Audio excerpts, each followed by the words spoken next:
Here I've got Neffos C5 Plus, and let me show you how to clear browsing data on the following device. So at first, let's open the browser that you are using. In my case, it's Google Chrome. Then click on the More icon, which is 3 dots one in the right upper corner, and then select History. And here you will notice Clear Browsing Data tab. Simply click on it.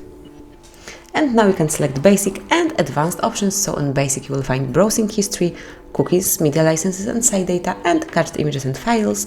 And then in Advanced you will also notice Saved Passwords, Autofill from Data, and Site Settings. So simply mark those info that you would like to get rid of. I would like to clear the whole browser, so I will mark all of them, and then pick time range, so you can delete your history from last hour, last 24 hours, 7 days, 4 weeks, or even all time, and this is what I will choose, all time.